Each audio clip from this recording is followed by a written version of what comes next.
Friends, if I can have your attention for a moment, please. We want to make sure your cell phones are in the silent mode. Following the service here, interment will be held at the Temple Beth Tikvah section of Beaverbrook Cemetery, which is on Route 145 in Clinton. And if you're going to the cemetery, we try to get a flag on each of your cars, so if you don't have one, just let us know.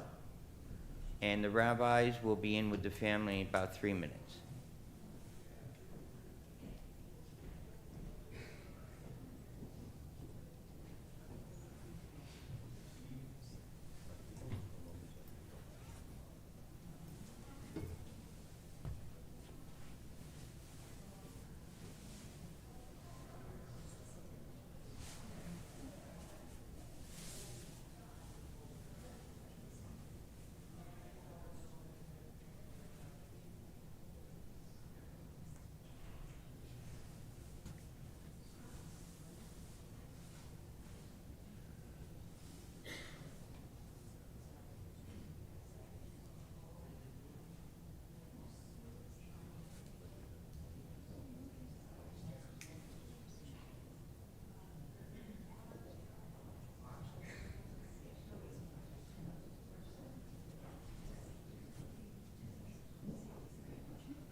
Good morning, everybody.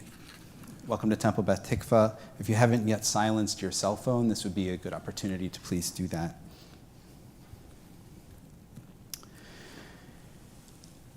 My name is Rabbi Danny Moss. I think it speaks quite obviously to the Gamerman's family's sense of dedication to the Jewish community that they're joined in this poignant milestone moment by no fewer than 4 rabbis, 3 of whom you see here.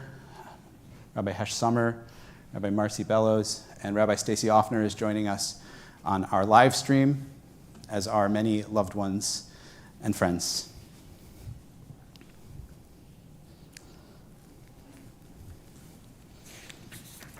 The biblical book of Kohelet, of Ecclesiastes, offers many insights into life, death, and the human condition. One of its more cryptic verses reads as follows: Yom hamavet miyom hivaldo. The day of one's death is greater than the day of one's birth. The ancient sages reading this verse naturally found it quite puzzling. How, they wondered, how could it be that the day of one's death be better than the day of one's birth? The Talmudic sage Rabbi Levi answered it as follows. Imagine, he said, that there are 2 ships, both laden with merchandise, one coming into port and the other going out. The people standing on the dock cheer only for the ship coming into port. Meanwhile, a puzzled spectator asks, why do you cheer for the ship coming into port, but not the ship that's going out to sea? Someone in the crowd replies, we're cheering for the ship that's coming in, for we know that it went out in peace and that it has returned in peace.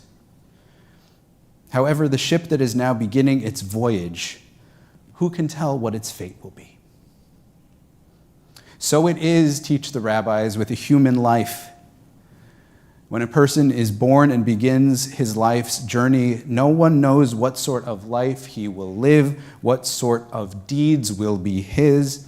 However, when he has finished that journey, it is apparent to all just what he accomplished, just who he was. The life journey of Ken Gamerman is worthy of celebration. His devotion to his family, his unflinching sense of justice, his commitment to education, his service to community, his indefatigable enthusiasm for life. These and so many more will endure as a beautiful legacy. As myriad emotions and memories fill this space, we join together in the heartbreak of the Gamerman family. We gather first and foremost in empathy with all of you amidst your grief. Martha, dear Martha, beloved wife and life partner of 65 years. Amy, Nancy, and Ellen, as well as Kevin and Neil. And of course, all of the grandkids who I just got to meet: Max, Sarah, Jack, Gloria, and Joe. In Hebrew, the word for funeral is livaya, or halvaya. And the root of that word means joining with or escorting. As we gather to escort Ken Gamerman to the world beyond worlds, to Olam Haba, so too do we escort the Gamerman family through the loss of a deeply good man who loved you all very, very much. Grief and sympathy mingle with bittersweet memories today as we walk with you along the mourner's path. In times of grief, the Jewish way is to offer 2 gifts: the gift of presence and the gift of memories. Judaism wants us to address the universal needs of loss through stories and treasured memories in order to cope in times of loss. So today, to honor Ken, to begin to celebrate his legacy, That is what we do this morning, guided, of course, by the prayers and poetry of Jewish tradition. Beginning with the 121st Psalm. Esa einai el harim, Esa einai el harim, me'ayin yavo Ezri, me'ayin yavo Ezri, me'ayin yavo Ezri, me'ayin yavo Ezri. Esa einai el harim, Esa einai el harim, me'ayin yavo Ezri, me'ayin yavo Ezri, me'ayin yavo Ezri, me'ayin yavo Ezri.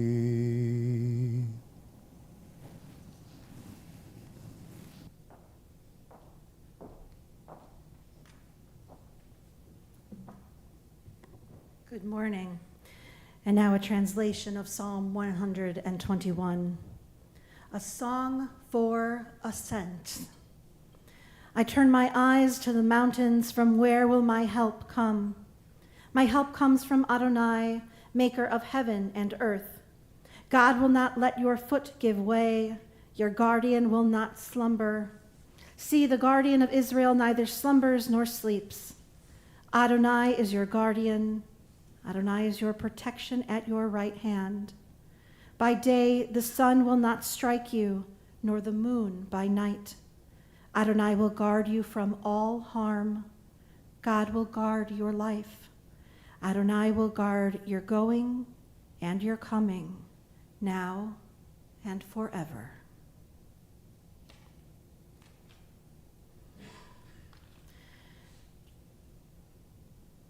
A reading based on a text from the book of Proverbs. And this reading came to mind when I was thinking of the wonderful times I had a chance to watch Ken Kfell over his grandchildren at Beth Shalom Rodfei Tzedek at the number of life cycle events I had a chance to get to know him. Honor a man for what he is, but honor him more for what he does. Honor not a man for his possessions. Honor him for the right use he makes of them. If one is blessed with wisdom as well as riches, his wisdom will guide him to share his blessings with others. Store up for yourself a treasure of righteousness and love, and it will be your most priceless possession. Better than the fragrance of precious oil is the fragrance of a good name. A good name is to be chosen above wealth, and character above silver and gold. Blessed is the one who bequeaths a good name to his descendants. There are 3 crowns: the crown of learning, the crown of priesthood, and the crown of royalty. But the crown of a good name excels them all. Even a long life ends too soon, but a good name endures forever.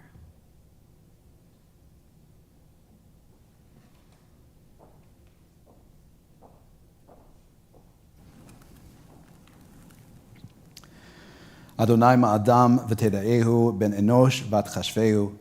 Adam lehevel dama, yamav katzel over, baboker yatzitz v'chalaf, la'erev yimolel v'yavesh. Adonai, what are we that you have regard for us? What are we that you are mindful of us? We are like a breath. Our days are like a passing shadow. We come and go like grass, which in the morning shoots up renewed, and in the evening fades and withers. You cause us to turn to dust, saying, "Return, O mortal creatures. Would that we were wise, would that we understood where we are going. For when we die, we carry nothing away. Our glory does not accompany us. Mark the wholehearted and behold the upright. They shall have peace. Adonai, you redeem the souls of your servants, and none who trust in you shall ever be desolate."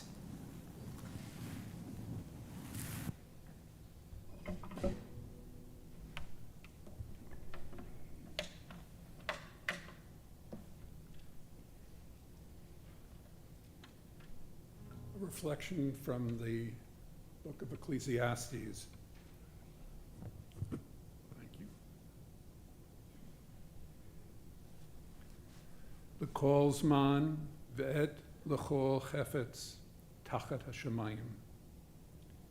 There is a season for everything, a time for every experience under heaven, a time to be born and a time to die, a time to plant and a time to uproot what is planted, a time to tear down and a time to build up, a time to weep and a time to laugh, a time to grieve and a time to dance.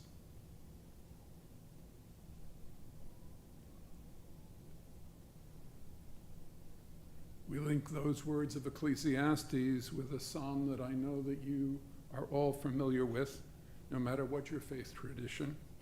And I invite you to say out loud with me the words of Psalm 23.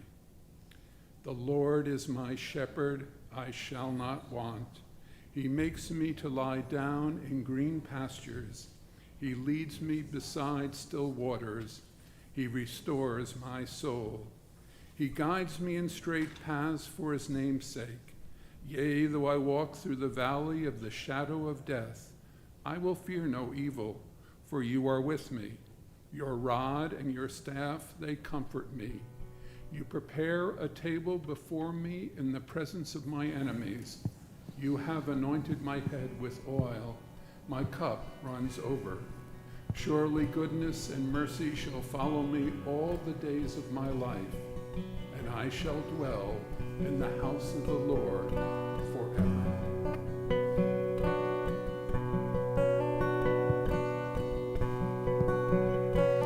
Mizmor leDavid, Adonai roi lo echsar, Mineo deshe yarbitzeini, al mei menuchot ינעלני. נפשי ישובב, נפשי ישובב, יענכני ומגלי צדק למען שמו. גם כי אלך בגיא צל מוות, לא אירא רע, כי אתה עמדי. שבטך ומשענתך, שבטך ומשענתך, המה ינחמוני. תערוך לפני שולחן, תערוך לפני שולחן, תערוך לפני שולחן, נגד צורריי.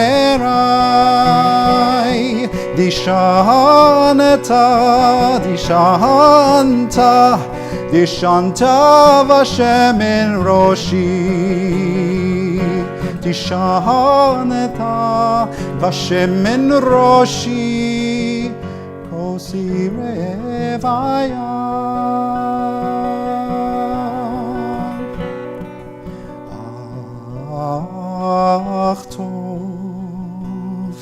Ach tov v'chesed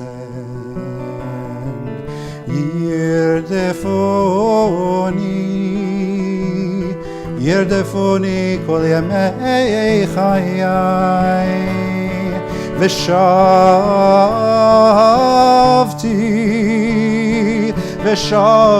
beveit Adonai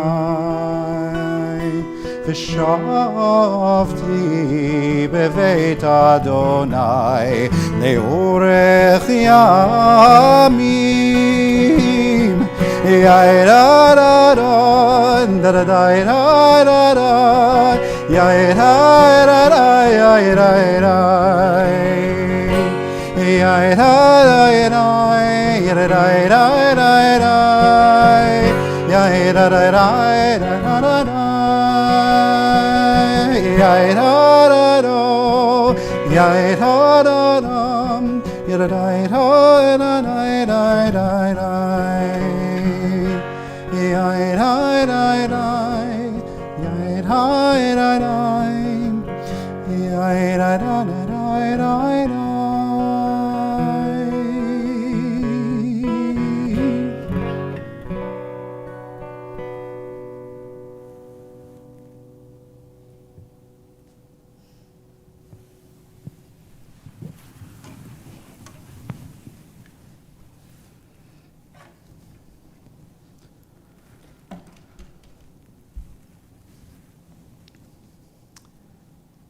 I share now the following from Rabbi Offner.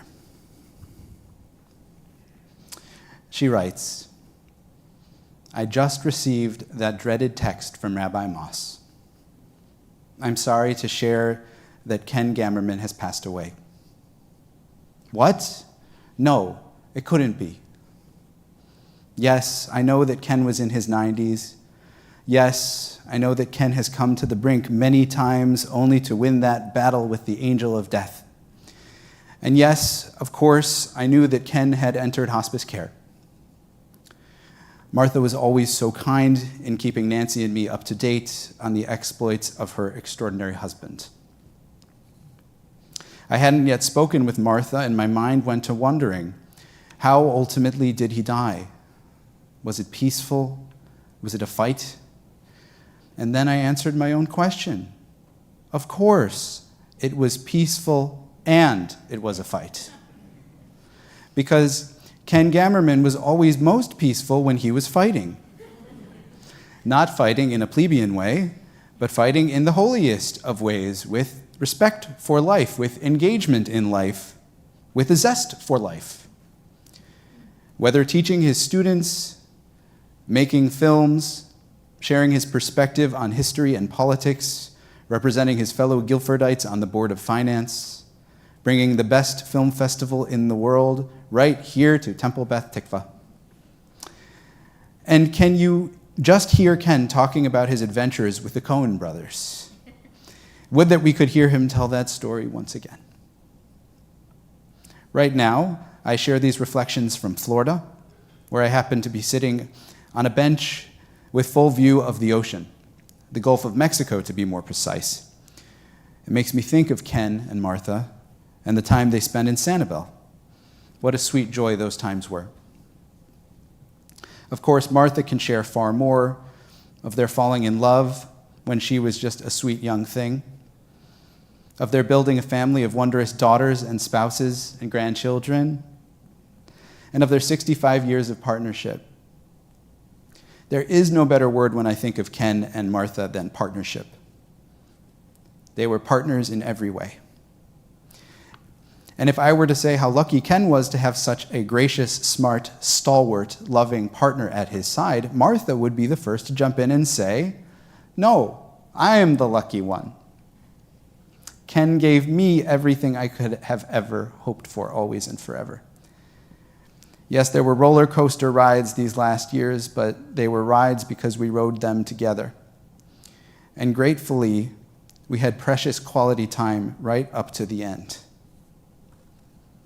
So now, Martha, We hope to be there for you in a 1/1 billionth of the ways that you have been there for Ken. Nancy and I wish we were there by your side in Guilford, Connecticut, but we are by your side in the most profound of ways, and I know Rabbi and Nancy are with us on the live stream at this moment.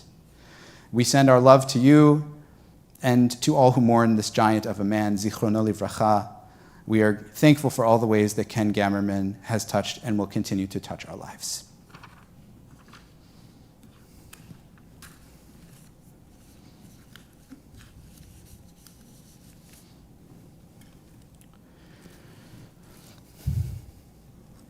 These are my words now. It was a revealing moment when one of the hospice professionals asked Ken about what he did. His response? I'm a teacher. For Ken, this was the purest expression of who he was. Sure, he built multiple successful businesses, dedicated multiple decades to public service. Yet this honest response was humble and true. The role he played in helping others learn and grow, that's where his heart was. A true teacher. I would surmise that a great many people here today, or joining through our online stream, thought of Ken as a teacher, or a mentor, or a confidant, or friend.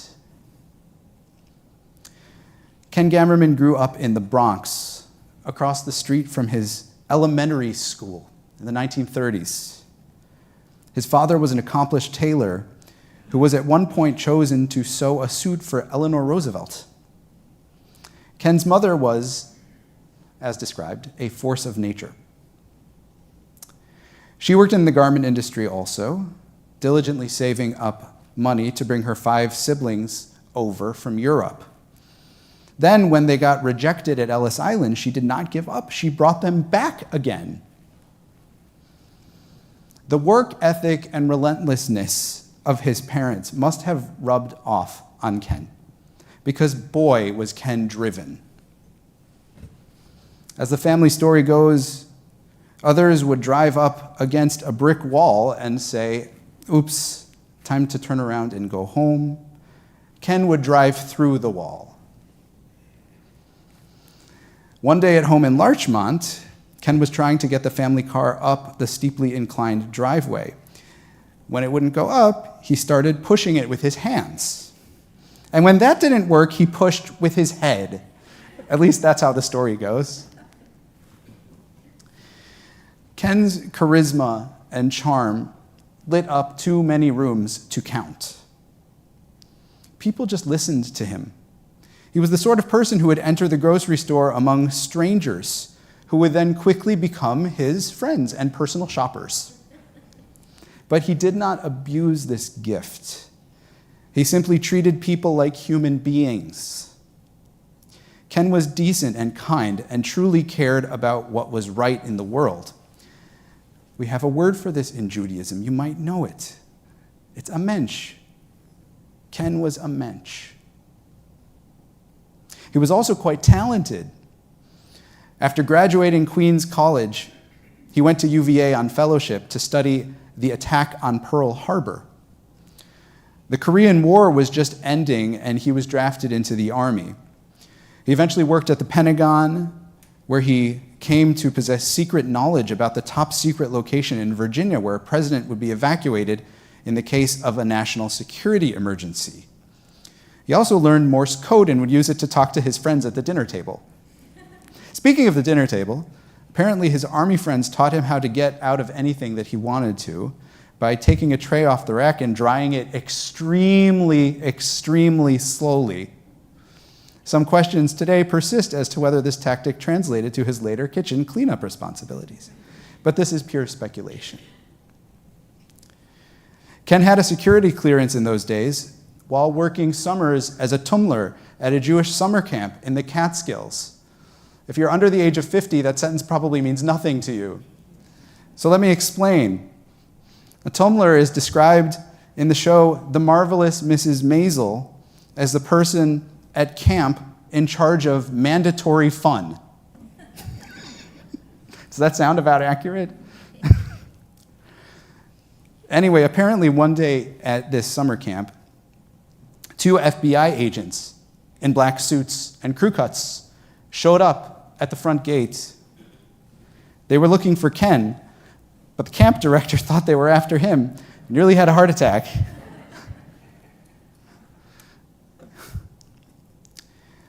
Ken and Martha. Martha and Ken. Your love story is truly one for the ages. I'm sorry if it sounds cliche, but it's just absolutely true. 65 years of marriage, and still as deeply in love as on your wedding day. Across years, moves, adversity in business, the roller coaster of life that Rabbi Offner alluded to, as you welcomed your wonderful children, and eventually wonderful grandchildren. As life got more complicated, still it remained crystal clear to everyone that, Martha, you were the absolute light of his life, and he of yours. You would wake up together, and then at certain points go to work together, and then come home together. By the way, some of this was at home, right? Where you were just doing all of this from the same one place, correct? And then you would be together for the rest of the evening. You even had walkie-talkies for when one of you was in the garden. Remember walkie-talkies? For those who did not know, Ken and Martha met when he was her American history teacher. Martha had a hall post as a student to check the other students' passes when they were in the hallway. And where was her post? It was positioned right next to the social studies office. Ken happened to have that period free. And by March of that year, they would spend the whole period talking to one another. During a school break in the spring, they secretly went out to dinner. It might sound scandalous to us today, but as Martha tells us, it was okay because at that point they already knew they would get married. Sometime later, when Ken came over to Martha's house for dinner, her father opened the garage door so he would not be seen by the neighbors. But Ken quickly won them over. Not very surprising. He was, after all, a Phi Beta Kappa scholar. Martha's parents loved his optimism, can-do attitude, zest for life. The fun really started when the kids were born. For Ken, family was a constant, lived value, not an abstraction. He was endlessly devoted to Amy, Ellen, and Nancy, all of your happiness. He joyfully met every one of his grandkids when they were born. He welcomed his sons-in-law to the family very graciously. When family would visit from out of town, he would say, just stay for one more night, just one more night. Now, I got to know Ken a little bit since becoming Temple Beth Tikvah's rabbi. And my wife, Susan, will tell you that Ken and Martha very quickly made an impression on me. I remember, in fact, talking with Rabbi Offner before I began, and she said, these are people who you're going to want to meet. She was right. Ken was always so well-read on current events. His New York Times and Wall Street Journal poured over and open on the table every time I would come over to visit. Having a conversation with Ken felt to me like entering a more reassuring version of the world, an optimistic version of the world, so incredibly countercultural to the cynicism of the present.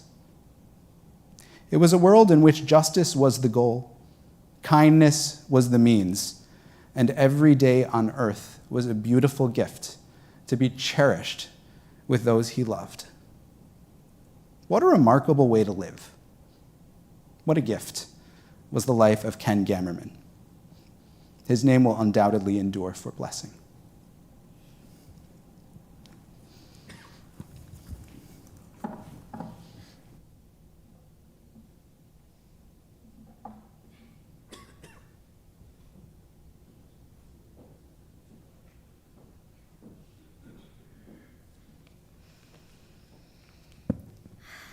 Thank thank you all for being here. It would have meant so much to my father to have a full house. After one of my, and I'm Amy, by the way, I'm Ken's oldest daughter.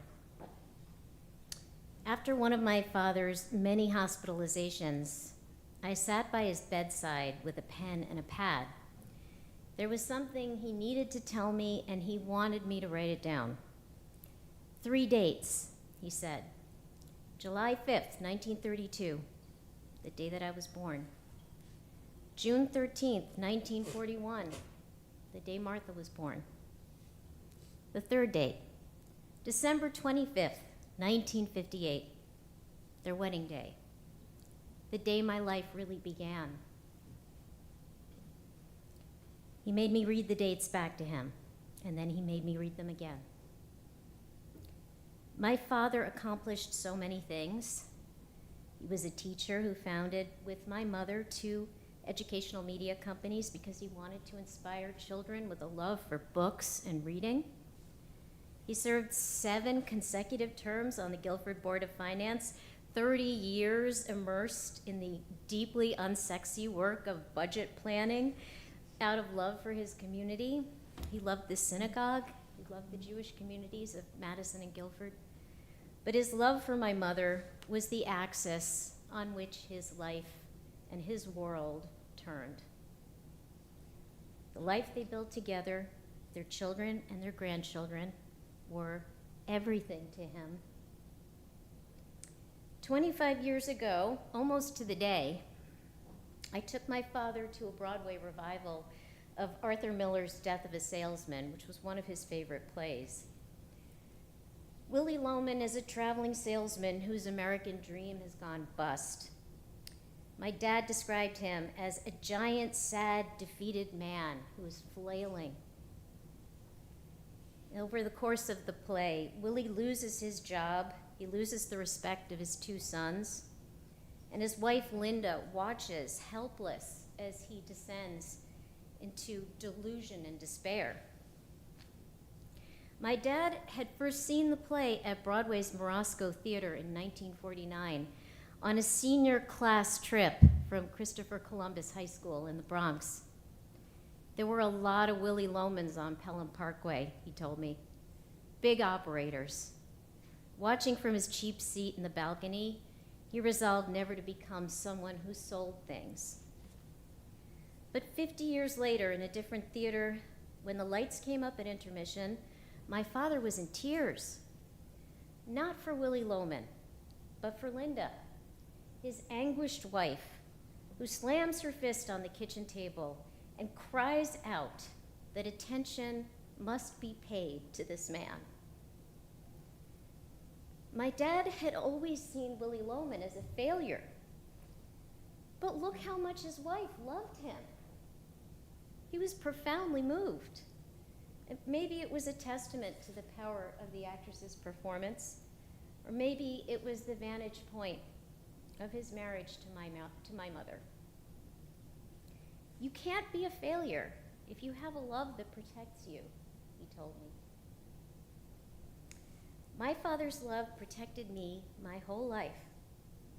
It protected my sisters, it protected my mother, it protected his grandchildren, it protected his sons-in-law, who, by the way, he never referred to as sons-in-law. He called them his sons. He paid attention. There was never a moment, not even in those last hard days, that he was not thinking of his family. As I sat by his bedside with my pad and pen, there was a 4th date that he wanted me to write down, that he thought of. June 7th, 2025, his grandson Joe's bar mitzvah. He was determined to be there.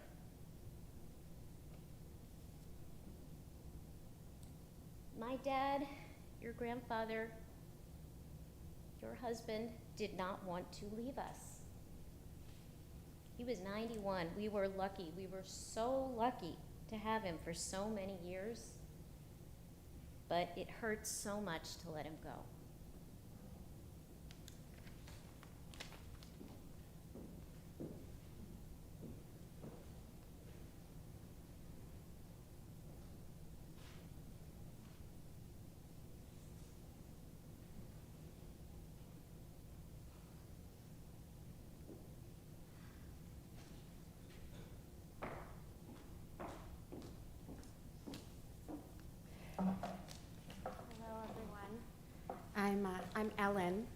Gamerman's youngest daughter. Thank you.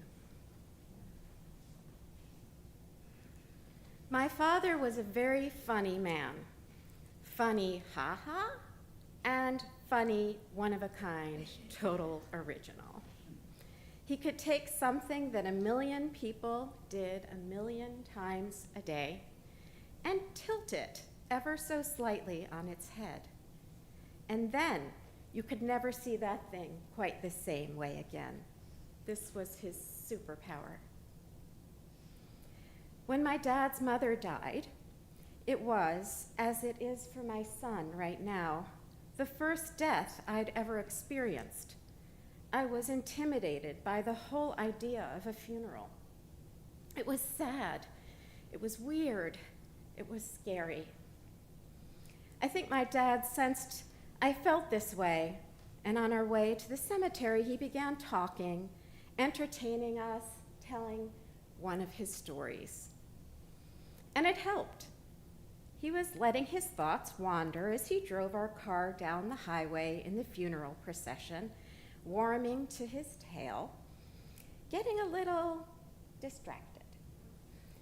And as I listened, suddenly I heard the clicker go on. And I realized my father was pulling into the left lane and speeding up. He was passing the hearse. Thanks to a gentle suggestion from my mother, he quickly realized his mistake and got back in line. It was innocent, absent-minded, so very dad. After this, we all, my dad included, could not stop laughing, despite the sadness of the day. I did not gather much about life, death, and the mysteries of the universe that day. But I did learn that you can find a way to laugh even on your way to the cemetery. Years later, when I was in college, anxious and unsure, young despite my age, worried I wouldn't make friends. If the conversation landed on me in somebody's dorm room, one of the first things I did was tell a dad story like that one. I told them how my dad, who identified so fundamentally with his Jewishness, even reveled in it, would exclaim J-I-S whenever he pulled into a tricky parking spot. That's short for Jew in spot. The stories made my father so lovable, and people came to feel that they knew him, and by extension, they came to know me. And by the way, I have a college friend who still says J-I-S when he pulls into a tricky parking spot, and he's not even Jewish. In both these times, my first funeral and my first days at college, my father guided me, not by sitting on high and dispensing pearls of wisdom, though he was very wise, but simply by the fact of him. It wasn't one hard and fast thing. It was just the fact of him being who he was, the fact of him being my dad.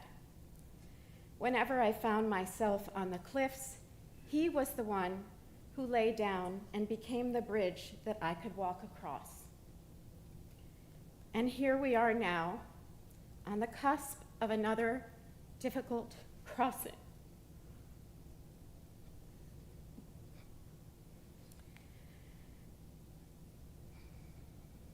From a life with him to one without. From a person with a father to one without. I'm told that with time, he will come to help me in that same invisible way, and that he will be alive somehow in my memory. And I do hope it's true, because I really miss him, and I love him very much, and I'm just so grateful that he was my father.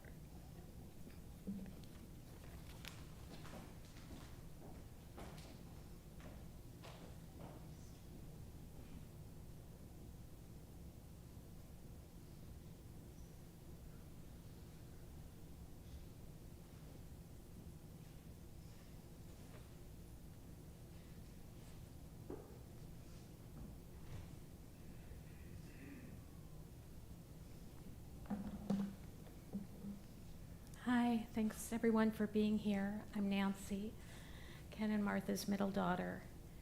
And before I share a few thoughts about my dad, oh my gosh, I'm just so overwhelmed looking out at this room. And I want to thank everyone for being here, and a special thank you to my Uncle Phil and my mom's younger brother and my cousin Cindy for being here. I must say, throughout this journey, I've seen it in no uncertain terms, the love, support, and simple kindnesses that you've shown my mom, not just after my father's passing, but throughout the ordeal of his many hospital stays. They are lifting her above the worst tidal waves of grief. So I thank you for that. Now, my thoughts. In 2008, I was hit by a car and my left leg was trapped under the wheel. I was taken by an ambulance to New Rochelle, Hospital of New Rochelle, and in the ambulance, the EMT asked me, who should we notify? And I whimpered through my pain and tears, no, don't tell anyone, I don't want anyone to worry. In that moment, I had it in my head, you know what, I'm gonna get to the hospital, it'll be fine, they're gonna put a cast on my leg, I'll get home, and then I can tell people, hey, guess what happened today? Oh, I was hit by a car and I have a cast, yeah, but come over, it's all good now, and sign my cast. Well, it turned out to be a little more complicated than that. And I was lying in the ER in New Rochelle Hospital waiting to be transferred to the trauma unit at Westchester Medical Center when I heard someone in the ER shout, Nancy Gamerman, is there a Nancy Gamerman here? And I'm lying on the stretcher and I said, me, and I kind of whimpered and raised my hand, and the nurse said, your father's on the phone. He wants to talk to you. He wants to make sure you're okay. Apparently, when the hospital, the police looked through my ID and did their data search and figured out someone to contact. And the second that I heard his voice and felt his love and concern through the phone, his voice surrounding me and keeping me safe, and frankly, what was really one of the scariest moments of my life. I was lying there, I couldn't move. I exhaled, I breathed a sigh of relief, and I thought, now it really is going to be okay. Dad's on it. Because that's the force my father has been throughout my life, keeping me strong and resilient. I have a couple of props here. My father had a favorite poem, and it meant so much to him that he laminated it so he could carry it in his wallet. And my mom told me that she always remembers my dad carrying around this poem, always. So for 65 years, he had it, transferring it from one wallet to the next. This is a laminated card of the poem, which we took out of his wallet last Thursday for the final time. It's a poem by Ralph Waldo Emerson, although there is some debate about its authorship. Be that as it may, the poem is about what it means to live a successful life.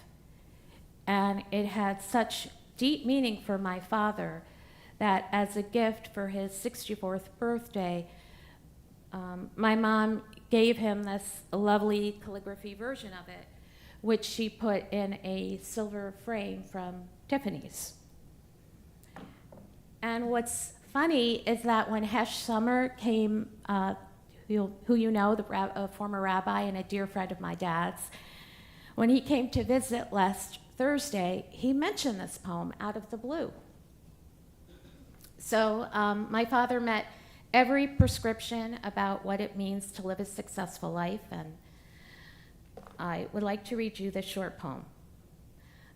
What is Success by Ralph Waldo Emerson, maybe, or someone else.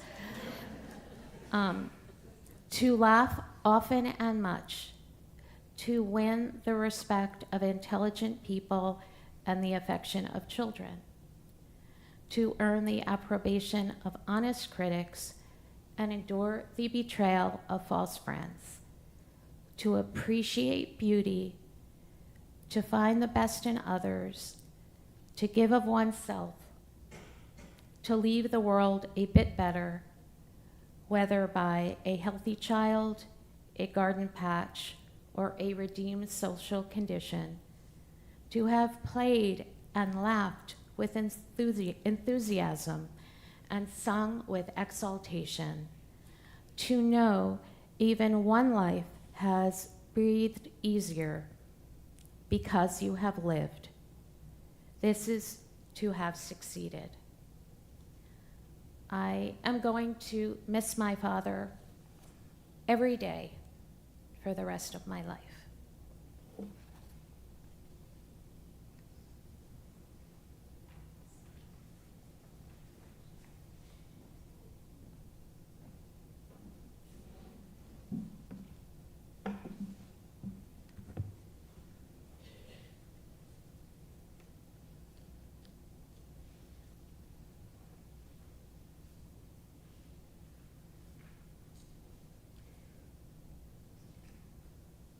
I had the good fortune of knowing Ken Gamerman and Martha Gamerman for many years. I had the good fortune of sharing many meals with them and many wonderful conversations.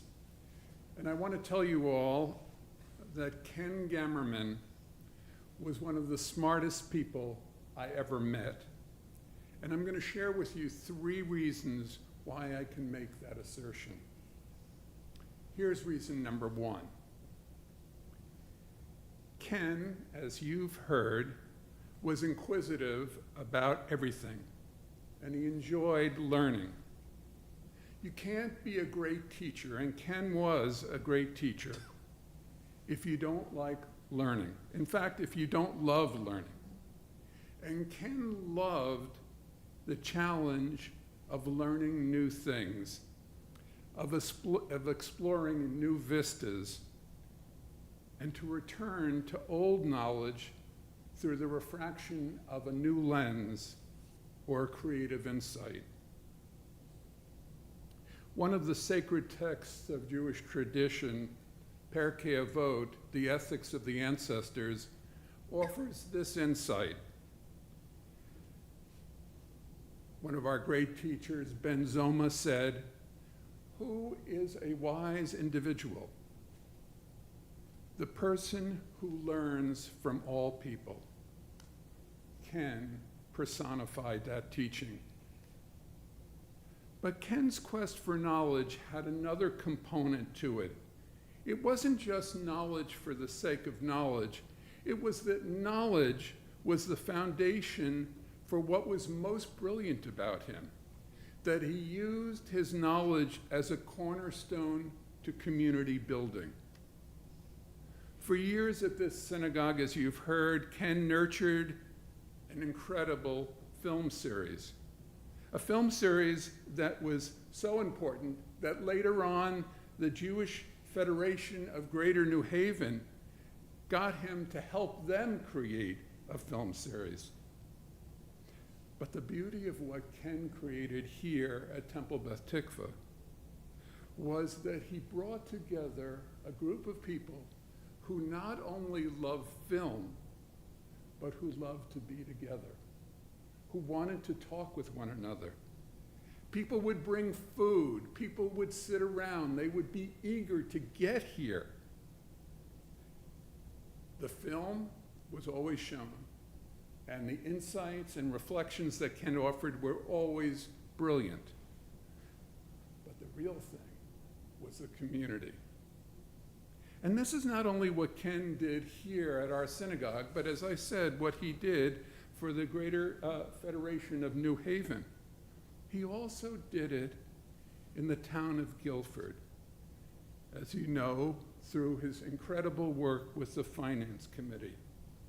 Ken Gamerman was a smart guy who encouraged others to use their smarts to make Guilford a community to be admired and worthy of praise. So that's reason number one. Here's reason number two. As many of you know, for more than a year, Ken struggled with his health. At one point, he was dealing with bouts of delirium. The doctors didn't know what had brought it on, and he would go in and out of the present, peppering his discourse with past encounters and fantasiful images. Ken was one of the most incredible storytellers I have ever known, but these sad moments were not of his free will. During a visit with him a number of months ago, I asked Ken, during this period of delusion, trying to keep him, through my questions, in the present. But at one point he said to me, "I see two screens." I thought about that a lot afterwards because I didn't allow him at that moment to stay with the screens. I wanted to bring him back to the present. But the more I thought about those two screens, I thought about how, again, this spoke to Ken's brilliance. What he was referring to, I think, whether this is my illusion or not, was that he was thinking about the work that he did in the world. See, Ken saw things as two screens. One in which the individual gives up, gives in to the sadness that life can sometimes present to us. That was one screen. But in the other screen, Ken saw solutions, figured out ways to get beyond the moment. And what he was doing in that delusion was saying to me and to Martha, who was just in the next room, "I'm going to try to get through this. I'm going to try to get through this." Ken was a fighter, and his mind was the battlefield. And these two screens represented the struggle that he saw in life each and every day. He was so smart. He was so smart that for a prolonged period of time, he outwitted the screen of despair. And when he was no longer able to do that, with the face that he so often offered us, the Ken Gamerman iconic smile and sidelong glance, at that moment he knew that his time was up. Reflecting on an ancient Jewish healing method to attempt to ward off or at least postpone the coming of the angel of death, the rabbis of blessed memory suggested that an ill person's name be changed to try to trick the angel of death. So I suggested to Martha that I was going to call Ken from now on El Gato, the cat. Not because to limit his life to 9 lives, because if anyone could live more than 9 lives, it was Ken Gamerman. But rather because of his incredible ability to seem to always land on his feet, even at the toughest moments of his bouts with illness. After that conversation with Martha, a few days later, when I came again to visit Ken, there he was. As Rabbi Moss mentioned, he greeted all of us sitting at their kitchen table with 2 newspapers in front of him, the New York Times, of course, and the Wall Street Journal. He could even, for a moment, outsmart death. Which leads me to reason number 3. And this is perhaps the most important of all the reasons why I think that Ken Gamerman was one of the smartest people I ever met. He married Martha. They not only found each other, but they also rescued each other. And in so doing, embarked together on the most amazing, caring, and loving relationship for all the years that you've heard, these incredible 65 plus years. They truly cared about and for each other. They had a way of respecting and responding to each other that everyone has spoken about.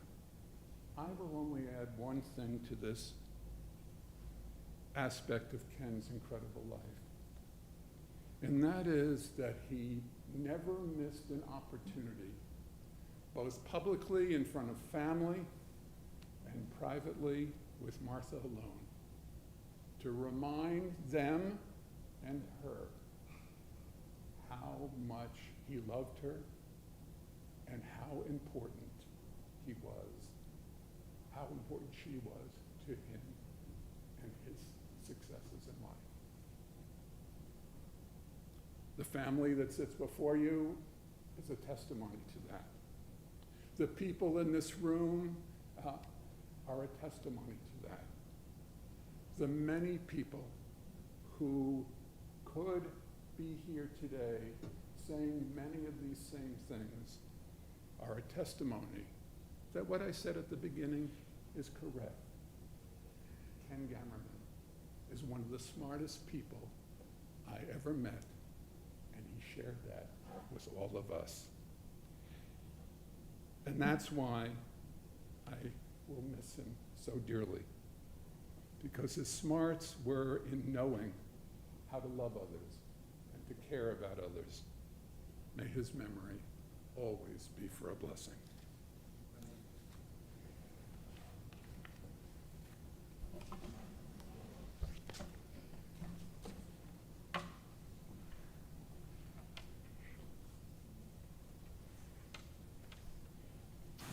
Please rise.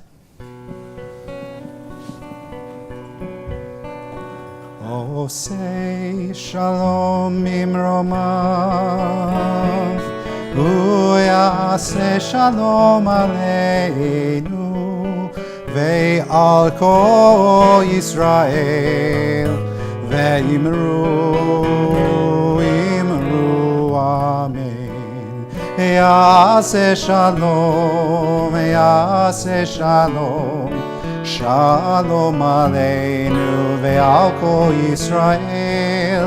Yase shalom, yase shalom, shalom aleinu ve'al kol Yisrael.